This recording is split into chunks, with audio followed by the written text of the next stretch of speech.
Ndị be anyị daalụ m. Nke a bụ maka ụmụnne anyị ndị nwanyị.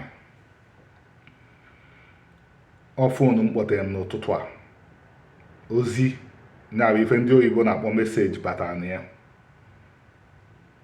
Nkunye n'ụra, tụtụnye foonu, dewekwa foonu, besi ekpere ụtụtụ, wee wọchịa vidiyo nọ na ya.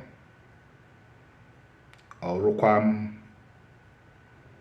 ife o tegoro aka ibido n'afọ, etu ụmụnne anyị ụmụ nwanyị si emewu ụmụaka ya na ha bi. Ọwụ nọ n'ọnụ oyibo na culture ndị oyibo as no house help, mana okwu ahụ house help abụghị okwu anyị, maka ka anyị si marụgbuo mmadụ na-abụ ibi n'owu. Nwata nwaanyị jewe di, akpọrọ ofu obere nwanne onye ka ọ na-enyere ya aka, ka o nyere ya aka zụọ ụmụ ya, nyanwa azụkwu ya. Ọnya ka ndị be anyị convert to ihe a ha na-akpọsị house help na wee na-echi ha ọnụ n'ala na vidiyo sị Igbo nashiga. Nwata nwaanyị ji rezọ wee karịsie nwatakịrị ahụ. Erepitikwa m, nwata nwaanyị onye Igbo ji rezọ wee karịsie nwa ya na ebi ahụ. Ọ bụghị ụmụ nwaanyị ndị Igbo niile na-eme otu a, mana ndị adaghị eme otu a. Gịnị ka ha mere? Ụmụ nwaanyị anyị, ọkwa na ụmụ nwaanyị mere Aba Women's Riot. Fabia fụ na ndị colonialists na nwoke tax na-anakwu nwaanyị ha tax, ka ndị na-anara ha tax ọ ndị warrant chief. Ha wee sị, nke mbụ, na anyị enweghị warrant chief, anyị nwere kings, na ife anyị nwere ndị okenye. Nke abụọ, na nwaanyị ada akwụ tax, na di ekwuo tax na ọkwụọ na tax. Ha na ndị ọcha wee bido mgba. Agbagidere mgba ahụ, ndị ọcha mee gịnị? Kweta na mmadụ ka ya na ha na-eme. Ọzi ụmụ nwaanyị a, ndị nọchitere anya ha wụ ndị nwere ike iwe rezọ karịa nwa ya na ha bi. Ọ bụghị onye ọbụla na-eme ya. Erepitikwa m, bet ndị adaghị eme ya.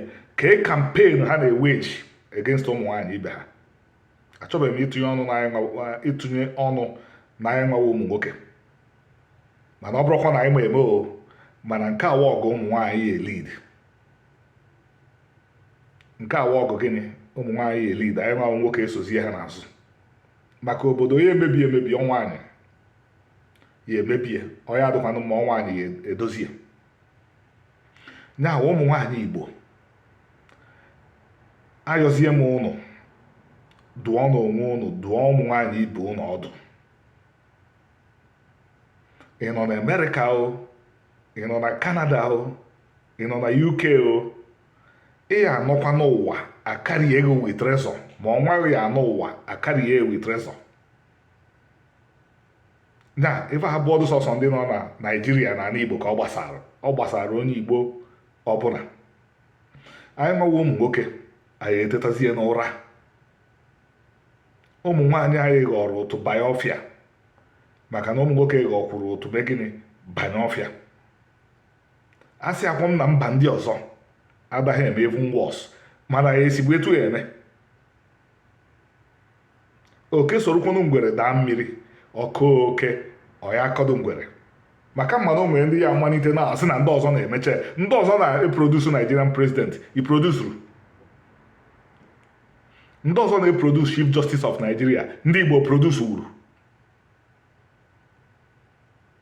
Bikonu, ụmụ nwaanyị anyị, taịmụ ọnụ na bọm n'ịntanetị na YouTube, start ya na massive campaign against ụmụ nwaanyị ibe ụnụ.